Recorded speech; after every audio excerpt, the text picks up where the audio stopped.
खबरें जो आपको सीधे जोड़ती हैं हमसे, जिनका आपकी जिंदगी पर होता है सीधा असर।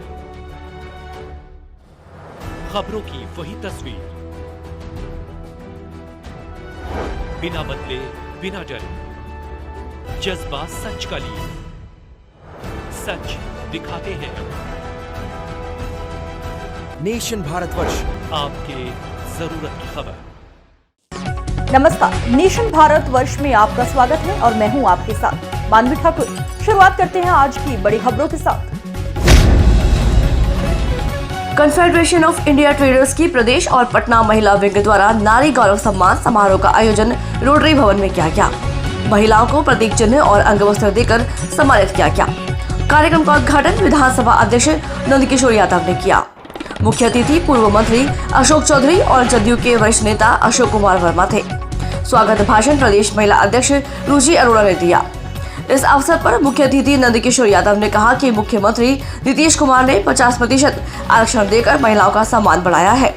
जो महिलाएं आगे बढ़ रही हैं, उनका सम्मान होने से दूसरी महिलाओं को उत्साहवर्धन होता है। आगे निकल कर भी ऐसे ही मोदी जी ने कहा कि साहब हमको 2047 में देश की आजादी की 100वीं वर्षगांठ बनाएगा। हमारा देश आजाद हुआ 2047 में 100 साल हो जाएगा देश की आजादी। जब 100वीं वर्षगांठ देश की आजादी की मनाई जाएगी, उसमें हमारा देश दूसरे देशों की श्रेणी में खड़ा हो जाएगा। तो कैसे हो सकता है? आधी आबादी को पीछे छोड़ करके, आधी आबादी को कमजोर रख करके हम देश को स्थान में नहीं पहुंचा सकते। पटना में आयोजित महिला मोर्चा के सम्मान समारोह में उप मुख्यमंत्री सम्राट चौधरी ने शिरकत की। इस दौरान सम्राट चौधरी ने कहा कि भाजपा ने महिलाओं के सम्मान के लिए कई बड़े कदम उठाए हैं, जो बेहद सराहनीय है। महिलाओं के सम्मान हेतु चुनाव में 33% आरक्षण का व्यवस्था की गई है, जो कि बेहद महत्वपूर्ण है। देश में सपना पूरा करने की गारंटी सिर्फ मोदी दे सकते हैं। इस दौरान उप मुख्यमंत्री ने राजद पर हमला बोलते हुए कहा कि बिहार में सुशासन की सरकार नीतीश की मानी जाती है, न कि राजद की।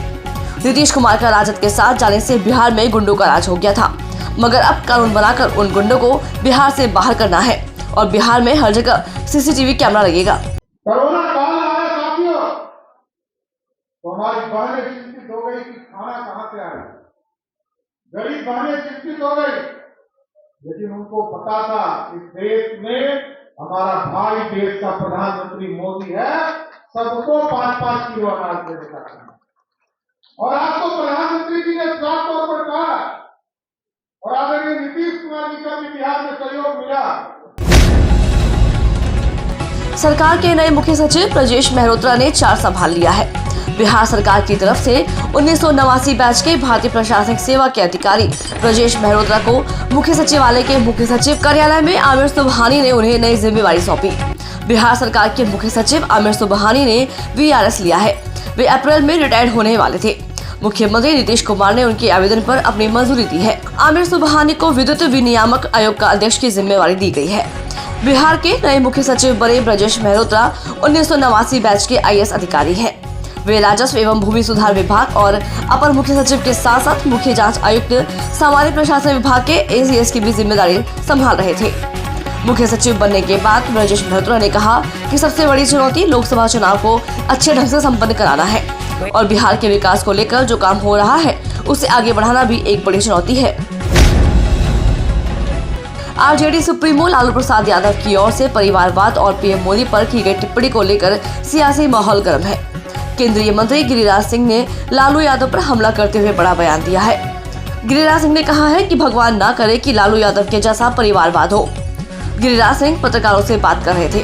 उन्होंने कहा कि नरेंद्र मोदी के पास 140 करोड़ परिवार है और हम भी उनके परिवार के लोग हैं। लालू यादव के पास तो 7 बेटियां और 2 बेटे हैं। लालू यादव ने परिवार की ऐसी रचना की है कि बोलने में भी अच्छा नहीं लग रहा। परिवार का ताना ऐसा बुना कि अपने भी अंदर गए और अन्य बच्चों के लिए भी रास्ता खोल दिया। बीजेपी के फायर ब्रांड नेता गिरिराज सिंह ने आगे कहा कि नरेंद्र मोदी राष्ट्र के लिए जीते हैं, मरेंगे राष्ट्र के लिए। देखिए, भगवान न करे लालू यादव जैसा परिवारवाद हो। नरेंद्र मोदी का तो 140 करोड़ परिवार है, हम भी उनके परिवार के सदस्य हैं। यहाँ बैठे ये भी हैं कि उनको तो 7 गो बेटी 2 गो बेटा है, इनको तो 140 करोड़ बेटा बेटी है। पटना साहिब सांसद एवं पूर्व केंद्रीय मंत्री श्री रविशंकर प्रसाद ने आस्था स्पेशल ट्रेन से श्री राम भक्तों के अयोध्या धाम में रामलला के दर्शन व पूजन कर पटना जंक्शन पहुंचने पर उन सभी का स्वागत एवं अभिनंदन किया। ज्ञात हो कि पूरे भारत से प्रभु श्री राम के दर्शन हेतु आस्था स्पेशल चलाई जा रही है। इसी दौरान पटना साहिब संसदीय क्षेत्र से भी हजारों की संख्या में कार्यकर्ता प्रभु श्री राम दर्शन हेतु अयोध्या के लिए कुछ दिन पूर्व 19 फरवरी को रवाना हुई थी और दर्शन के पश्चात पटना पहुंची। श्री प्रसाद राम भक्ति का अभिनंदन कर उनको माला पहनाकर स्वागत किया, साथ ही सभी को शुभकामनाएं दी। पत्रकारों से बातचीत करते हुए श्री प्रसाद ने कहा कि मैं रामलला के हिंदुओं का वकील था और आज बहुत ही भव्य मंदिर बना है। सांसद रविशंकर प्रसाद ने कहा कि हमारे पटना के हजारों की संख्या में कार्यकर्ता और जनता दर्शन करके पटना लौट रहे हैं, तो मेरा फर्ज था एक सांसद के रूप में कि उन सभी राम भक्तों का स्वागत करूं। बिहार के उप मुख्यमंत्री सम्राट चौधरी ने लालू यादव पर बड़ा हमला बोला है। उन्होंने कहा कि ये पूर्ण रूप से दिखता है लालू जी को अपनी पत्नी, बेटे बेटियों की चिंता है और प्रधानमंत्री नरेंद्र मोदी को पूरे देश की चिंता है। एक तरफ व्यक्तिवादी पार्टी है तो दूसरे प्रधानमंत्री जी को समाज की चिंता है, ये बड़ा फर्क है। सम्राट चौधरी ने तेजस्वी यादव पर भी बड़ा हमला किया है। सम्राट चौधरी ने तेजस्वी यादव को लेकर कहा कि अभी तो तेजस्वी बच्चे हैं, जितनी तेजस्वी की उम्र नहीं उससे कहीं ज्यादा हम सदन में रह चुके हैं, अभी बच्चे की उम्र नहीं हुई है। तेजस्वी को क्या बोलना, अभी तो उन्हें गिनती सिखानी पड़ेगी। डिप्टी सीएम सम्राट चौधरी का तेजस्वी पर बोलते हुए कहा कि जितनी उनकी उम्र नहीं है उतना तो विधानसभा में दिन मैंने बिताए हैं। लालू जी को सिर्फ अपना परिवार दिखता है, ये पूर्ण रूप से दिखता है कि लालू जी को सिर्फ अपनी चिंता है, अपने पत्नी की चिंता है, अपने बेटा और बेटी की चिंता है, लेकिन मोदी जी को पूरे देश की चिंता है। मोदी जी ने पूरे देश को अपना परिवार माना, यही फर्क है। एक व्यक्तिवादी पार्टी और एक तरफ पूरे समाज को अपने साथ जोड़ने वाले नेता नरेंद्र मोदी। बिहार के मुख्यमंत्री नीतीश कुमार विधान परिषद चुनाव के लिए मंगलवार को नामांकन पत्र दाखिल कर दिया है। उनके अलावा जनता दल यूनाइटेड से संतोष सुमन, खालिद अनवर ने भी नामांकन पत्र दाखिल कर दिया है। जदयू के प्रमुख कुमार लगातार चौथी बार विधान परिषद का चुनाव लड़ेंगे। इस दौरान दोनों उप मुख्यमंत्री भी मौजूद रहे। 2006 में पहली बार मुख्यमंत्री बनने के कुछ महीने बाद वह विधान परिषद सदस्य निर्वाचित हुए थे। नीतीश कुमार का वर्तमान कार्यकाल मई में समाप्त होगा। निर्वाचन आयोग ने हाल ही में बिहार विधान परिषद की 11 सीट के लिए द्विवार्षिक चुनाव की घोषणा की थी। नामांकन दाखिल करने की प्रक्रिया 11 मार्च को समाप्त होगी और नाम वापस लेने की आखिरी तारीख 14 मार्च है। मतदान 21 मार्च को होना है।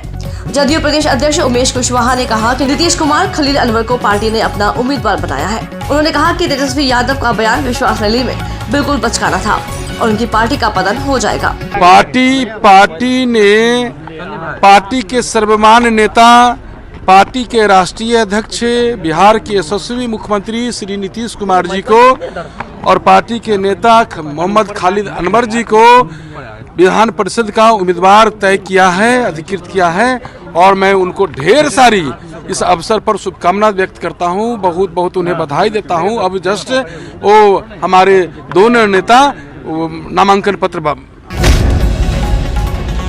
बलिया के सिकंदरपुर में आयोजित शोषित वंचित जागरण महारैली में ओम प्रकाश राजभर ने किया बड़ा ऐलान। अपने अगले स्ट्रेटेजी का किया खुलासा। कहा जल्द ही यूपी को अलग कर पूर्वांचल राज्य बनाएंगे और खुद बनेंगे पूर्वांचल राज्य का मुख्यमंत्री। तब राजभरों को आवास, शौचालय नहीं मांगना पड़ेगा। जहां उसका मुख्यमंत्री जाएगा पूरा प्रशासन उसके पीछे होगा।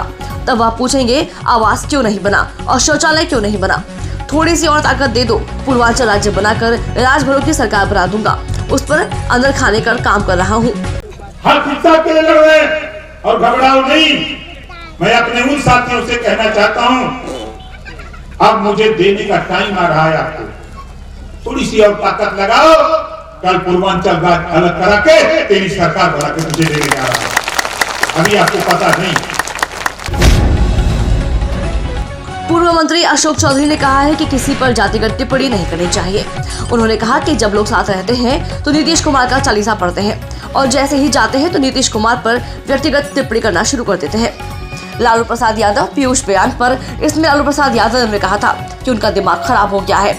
उन्होंने कहा कि किडनी का प्लांटेशन किनका हुआ है। उन्होंने कहा कि आज विकास के मुद्दे पर बहस नहीं हो रही है, आज शिलान्यास और विकास हो रहा है, उसी पर भाषण नहीं हो रही है, तो बहस व्यक्तिगत टिप्पणी पर हो रही है। नीतीश जी को छोड़ करके जाते हैं तो नीतीश जी में सब ऐब दिखने लगता है। लेकिन जो भी राजनीतिक दल है वो नीतीश जी के ही कंधे पर सवार होकर के अपनी नैया पार कराना चाहता है। अच्छा, तब किडनी ट्रांसप्लांट किनका हुआ है? नीतीश जी का। नहीं, देखिए, राजनीति का हमेशा एक स्तर होना चाहिए।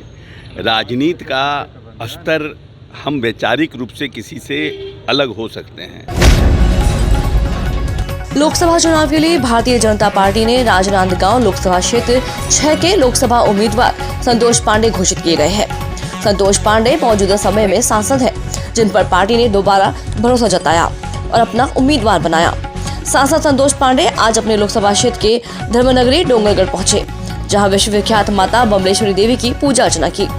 राजनांदगांव से सांसद पांडे को बधाई देने भारी संख्या में कार्यकर्ता मौजूद रहे। भारतीय जनता पार्टी ने दोबारा अवसर दिया है, इसके लिए मैं माननीय प्रधानमंत्री जी का, राष्ट्रीय अध्यक्ष जी का, अपने प्रदेश के संगठन के सभी नेताओं का मैं आभार प्रकट करता हूं। और रही बात 400 पार के, तो माननीय नरेंद्र मोदी जी के काम पर्याप्त है। डोंगरगढ़ के समीपस्थ ग्राम लाल बहादुर नगर निवासी धनेश सिन्हा प्राचार्य Swami Atmanand English medium school Chhuriya ने अपने जन्म दिवस के अवसर पर विद्यार्थियों, शिक्षकों एवं समाज के प्रबुद्धजनों की शिक्षा के सतत विकास हेतु अपने घर में स्थित पुस्तकालय को समाज सेवा हेतु निःशुल्क खोल दिया। अब कोई भी विद्यार्थी, शिक्षक एवं आम जनता अपने जरूरत के अनुसार यहाँ से पुस्तकों का आदान प्रदान कर सकते हैं। सनद रहे कि धनेश सिन्हा प्रारंभ से ही नवाचारी शिक्षक रहे हैं। भीड़ से हटकर, लीक से हटकर काम करना इनकी आदतों में शुमार है। गत वर्ष उन्होंने शोध, अनुसंधान एवं प्रैक्टिकल कार्य हेतु मृत्यु उपरांत अपने शरीर को मेडिकल कॉलेज भारत सरकार को दान कर दिया।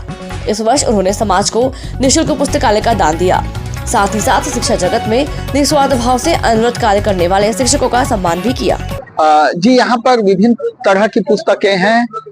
वर्तमान में यहाँ पर 3500 के आसपास पुस्तकें हैं और इन पुस्तकों की कीमत अभी 10 लाख से अधिक है और इसमें बहुत सारे लोगों ने सहयोग भी प्रदान किया है और हम आशा करते हैं कि इस तरह का सहयोग मिलते रहेगा।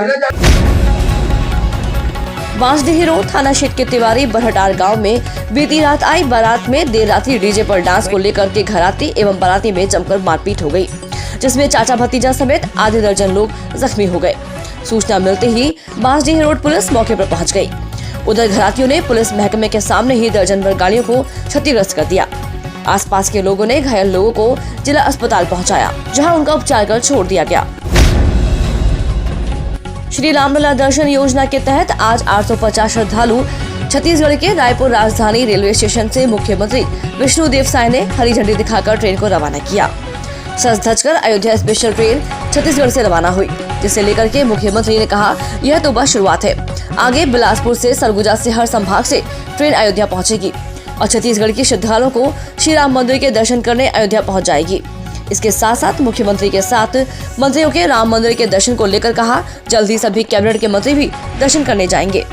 आज बड़ा सौभाग्य का विषय है कि मोदी की गारंटी में हमारी पार्टी का वादा था कि भारतीय जनता पार्टी की सरकार बनेगी तो रामलला दर्शन योजना लागू करेंगे, जिसमें सरकारी खर्चे पर राम भक्तों को भगवान राम का दर्शन कराया जाएगा।